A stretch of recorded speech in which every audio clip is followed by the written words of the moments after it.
October 9th, 1963, 10:39 p.m., the Vajont Valley, northern Italy. A mountain moved, not a small section of unstable rock, not a landslide in the conventional sense. The entire south face of Monte Toc, 260 million cubic meters of rock, the equivalent of 100 million fully loaded dump trucks, detached from the mountainside and fell into the reservoir below at approximately 110 kilometers per hour. The reservoir was full. The water had nowhere to go. The wave that resulted was 250 meters tall. That is higher than the Eiffel Tower. It cleared the dam in less than 90 seconds and hit the town of Longarone in the valley below with a force that erased it from the earth. 1,917 people died in minutes. And here is the detail that makes all of this something other than a natural disaster. The Vajont Dam is still standing. It is standing right now, fully intact, exactly as it was built. The mountain fell into the reservoir. The wave overtopped the dam, and the dam itself, the second tallest arch dam in the world at the time, did not break. It did not even crack. What killed 1,917 people was not a failed dam. It was a wave that every engineer involved with the project had been warned about, in writing, years before it happened. The thing that separates the Vajont disaster from almost every other engineering catastrophe in history is this. The people responsible were not surprised. The landslide that killed 1,917 people in October 1963 had been predicted, not in vague general terms. Specifically, a geological survey conducted in 1959 identified the entire south face of Monte Toc as an ancient pre-existing landslide zone, a massive rock that had already moved once, thousands of years ago, and had never fully stabilized. A thesis submitted by a geologist in 1960 calculated the probable volume of a future collapse and the approximate wave height that volume would generate in a full reservoir. The calculated volume was between 200 million and 300 million cubic meters. The actual collapse was 260 million. He had the right number. The reservoir was filled anyway, and then filled further. And then when small landslides began occurring as a direct result of the filling, when the mountain began to move, slowly, measurably, incrementally, the response was not to stop. It was to conduct an experiment to see if the movement could be controlled. Three things about the Vajont disaster that define what accountability looks like when it is too late.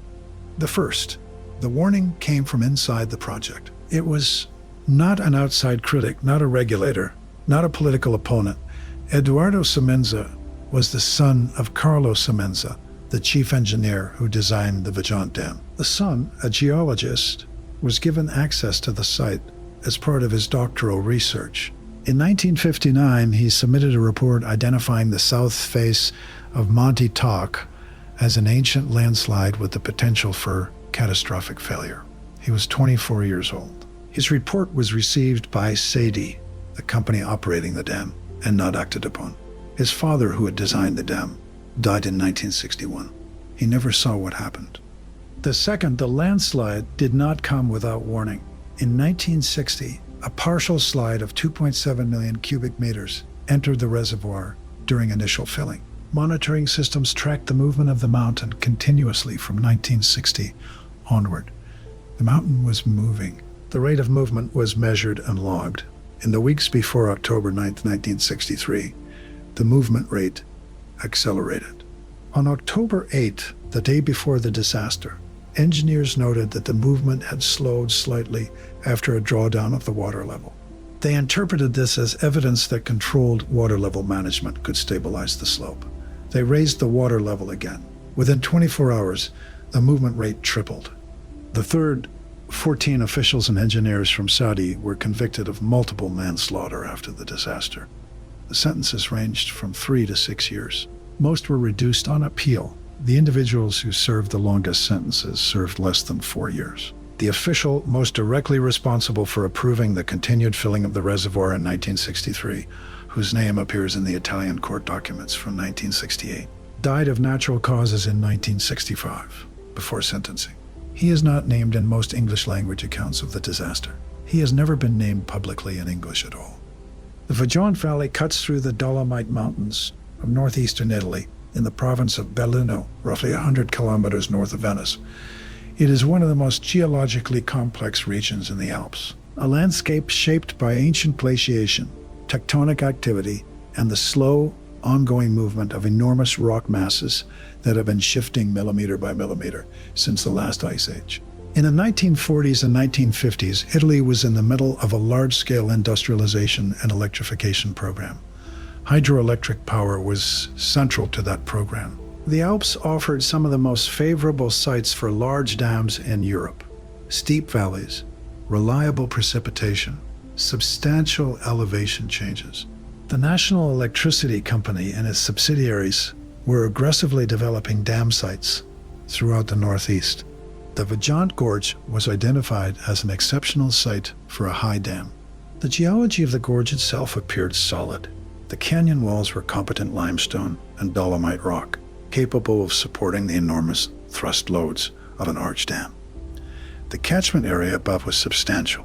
The valley below was populated, but not densely so. Carlo Semenza, the chief engineer of Sadi, designed the Vajont Dam as one of the tallest and most technically ambitious arch dams in the world. A double-arch concrete structure, 1.6 meters high, capable of impounding 150 million cubic meters of water. At the time of its completion in 1959, it was the second tallest dam ever built. It was an extraordinary piece of engineering. What Semenza and his team focused their geological attention on was the dam foundation, the two abutments of rock into which the dam's ends were anchored. These were analyzed in detail. They were solid. The dam itself was extraordinarily well built. The problem was not the dam. The problem was the mountain above the reservoir. Monte Toc rises steeply on the southern side of the reservoir. From a distance, it looks like any other alpine peak, heavily forested on the lower slopes, rocky above the tree line, unremarkable. But the geological history of Monte Toc tells a different story. The entire southern face of the mountain is composed of rock that sits on a clay layer. Clay, when saturated with water, loses its shear strength. It becomes, in engineering terms, a lubricant. And the rock above that clay layer had already moved once before, thousands of years ago, in a massive prehistoric landslide that had partially blocked the Vajont Valley and then been eroded away over millennia. What remained was a mountain that looked stable but wasn't. A mountain that was, in geological terms, a temporary condition. A mass of rock balanced on a wet clay foundation, waiting for conditions that would trigger another movement. Edoardo Semenza, working on his doctoral dissertation in geology in 1959, was granted access to the Vajont site through his father. He spent months studying the south face of Monte Toc. What he found alarmed him. The ancient landslide scar was unmistakable once you knew what to look for. The clay layer was present and could be sampled. The stability conditions were marginal at best. His dissertation concluded that the south face of Monte Toc represented a significant and potentially catastrophic landslide hazard that would be directly exacerbated by the filling of the reservoir. He submitted his findings. SAID received them. The dam filling proceeded. In 1960, during initial filling, a partial landslide of 2.7 million cubic meters entered the reservoir on the south face, exactly the location Semenza had identified. It generated a wave 3 meters high. No one was killed. The filling was briefly paused and resumed. SAID installed monitoring equipment on the south face. Measurement stakes were driven into the rock and surveyed regularly to track surface movement. The mountain was unambiguously moving. The rate of movement varied with the water level. When the reservoir was fuller, the movement accelerated. When water was drawn down, it slowed. This was interpreted by the engineers managing the project not as a sign that the filling should stop, but as evidence that movement could be managed through water level control. The idea was that if the movement could be kept slow and steady, the rock might reach a new equilibrium position without catastrophic failure. This is, in certain circumstances, a valid engineering approach to slope instability. It requires extraordinary care and implementation, and an unambiguous willingness to stop if the data indicates the approach is not working. In the summer and early autumn of 1963, the data indicated the approach was not working. Movement rates on the south face had been accelerating since the spring. The rate of surface displacement was measured in centimeters per day in September, where it had been millimeters per day in previous years. The total accumulated displacement of the moving mass had reached several meters. The mass was not approaching equilibrium. It was approaching failure. In late September 1963, SAD engineers conducted a deliberate drawdown of the reservoir, lowering the water level by approximately 20 meters in an attempt to reduce the driving forces on the landslide. The movement slowed. This was taken as confirmation that the management approach was working. On October 8, 1963, the decision was made to allow the water level to rise again. The next morning, the movement rate tripled. October 9, 1963. Engineers at the Vajont project were still in their offices reviewing the movement data when the mountain moved. There was no gradual failure, no preliminary cracking, no warning minutes or hours before the end.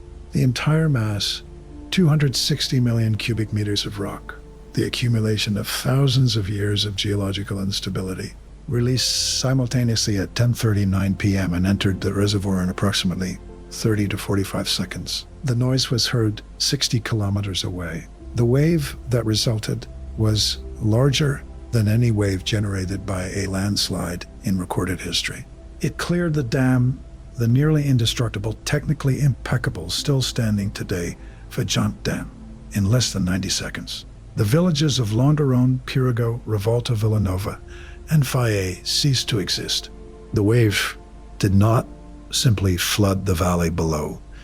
It moved faster than water normally moves. It carried with it the energy of 260 million cubic meters of rock, falling at over 100 kilometers per hour, transferred into the water of a full reservoir in under a minute. What hit Longarone was not a flood. Survivors who were outside the immediate impact zone and who saw the wall of water coming described a darkness moving toward them. A solid mass, not a surge, not a wave in any conventional sense, but a wall of water and debris moving at speeds that outpaced any possible escape. Longarone had approximately 2,500 inhabitants. The town was essentially erased in minutes. When rescue teams entered the valley the next morning, the town was gone. Not damaged, not flooded, but structurally absent. Buildings that had stood for centuries had been swept from their foundations. The valley floor was covered in deposited sediment meters thick. The recovery of bodies continued for months. The Italian criminal investigation that followed the disaster was one of the most significant engineering negligence prosecutions in European legal history. SAD engineers and officials were charged with multiple manslaughter. The prosecution argued, with detailed geological and documentary evidence, that the company had known about the landslide risk, had received specific warnings, had observed the mountain moving for 3 years, and had continued filling operations in the face of clear evidence that failure was increasingly likely. The defense argued that the disaster had been unforeseeable, that the behavior of the mass in its final hours had exceeded any reasonable engineering prediction. This argument was undermined significantly by the existence of Eduardo Semenza's 1959 thesis, which had specifically predicted a landslide in the range of 300 million cubic meters and the catastrophic wave it would generate. In 1968, 14 defendants were convicted. Sentences ranged from 3 to 6 years imprisonment. Most were reduced on appeal. The practical effect was that the individuals most directly responsible for the operational decisions of October 1963 served, in several cases, less than 4 years in prison. Eduardo Semenza, the geologist who had identified the hazard in 1959, spent the following decades as one of the world's foremost authorities on landslide dynamics. He published extensively. He gave lectures. He consulted on projects across Italy and internationally. He died in 2002. In the Vajont Valley, the dam still stands. It is visible from the road, filling the gorge from wall to wall, completely intact, a monument to the engineering that built it and to the decisions that surrounded it. Tourists visit. Tour guides explain what happened. The valley below, where Longarone stood, has been rebuilt, a modern town of approximately 4,000 people, living on the sediment deposited by the wave that destroyed the original settlement. The question that the Vajont disaster poses, and that the Italian courts never fully resolved, and that engineering ethics discussions still return to, is not a complicated one. If a 24-year-old geologist can look at a mountain and calculate with reasonable accuracy the volume and consequences of its failure, what does it mean when the people who have the authority and the financial interest to proceed choose to proceed anyway? What do we call that decision? The Italian court called it manslaughter. The engineers who made the decision called it a judgment call. The 1,917 people in the Longarone Valley never got to call it anything. The legal proceedings in Italy that followed the Vajont disaster took several years to reach conclusion and became one of the most significant engineering negligence prosecutions in European legal history. The prosecution's case rested on a foundation of documented evidence: the geological warnings, the monitoring data, the corporate records showing awareness of the risk. In the timeline of decisions made in the months before October 9, 1963, the key argument of the prosecution was not that anyone intended to cause the disaster. The argument was that the people responsible for operating the reservoir had been warned, repeatedly and specifically, that the south face of Monte Toc was unstable, and that filling the reservoir increased the probability of catastrophic failure. Having received those warnings, they continued operations, and crucially, they failed to inform the populations living below the dam of the risk they were being exposed to without their knowledge or consent. The village of Longarone had been in that valley for centuries. Its residents had lived under the shadow of Monte Toc for generations. None of them had been told that a reservoir was being filled above them that created a landslide risk. None of them had been given the opportunity to relocate, to weigh the risk, or to participate in any decision about their own safety. The decisions about whether to fill the reservoir, how high to fill it, and whether to continue operations in the face of warning signs were made by corporate officers in offices in Venice and Padua, not by the people whose lives depended on those decisions being correct. This asymmetry between those who bear the risk and those who make the decisions about risk is at the core of the legal and ethical analysis of the Vajont disaster. And it is the element that recurs in nearly every large-scale industrial catastrophe in history. The people with the information and the authority to act are almost never the same people who pay the consequences when they do not act correctly. The Italian courts convicted 14 defendants. Sentences range from 3 to 6 years. Most were reduced on appeal. The highest level decision maker died in 1965 before his sentence could be imposed. His estate was not pursued. No civil judgment against it was successfully enforced. The families of the 1997 victims received compensation through the Italian state, which accepted a degree of responsibility for the regulatory failures that had allowed the disaster to occur. SAID was eventually absorbed into the nationalized electricity company Enel. The dam passed from private to public ownership. Eduardo Semenza continued his career in geology and became one of the foremost authorities on large landslide dynamics in the world. He published his 1959 thesis, later expanded into a scientific monograph that has become a foundational document in the study of reservoir-induced landslides. He consulted on dam safety assessments across multiple countries. He was an advocate for rigorous geological assessment of reservoir sites throughout his career. He died in 2002, having spent 40 years watching the engineering community study the disaster that his early work had predicted. The Vajont Dam stands today as a monument of a particular kind, not to engineering achievement in any straightforward sense, but to the gap between what engineering can build and what institutional decision-making sometimes allows to happen around it. Visitors who come to the gorge can stand on the dam crest, look up at the massive scar on Monte Toc where 260 million cubic meters of rock detached, and look down at the rebuilt town of Longarone in the valley below. The mountain, the dam, the place where a town used to be. All three elements of the disaster are visible from a single vantage point. The engineering succeeded. The geology was ignored.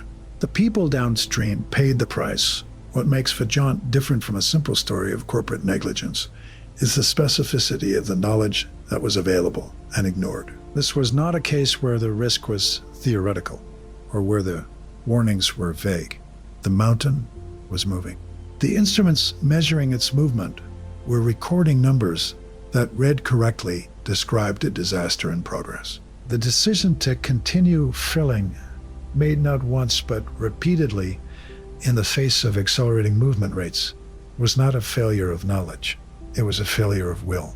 The people who made it knew, in some meaningful sense, what they were risking. They made the calculation that the risk was acceptable. They were wrong. And the 1,917 people who lived in the valley below the dam, who had no knowledge of the risk, no voice in the decision, and no warning on the night of October 9th, 1963, are the people who paid for that calculation. If you want to understand the disasters that were not accidents, the catastrophes where the warnings were written down, the risks were calculated, the numbers were right, and the people with the authority to stop it chose not to. Subscribe. Every week, a story that was hidden in plain sight.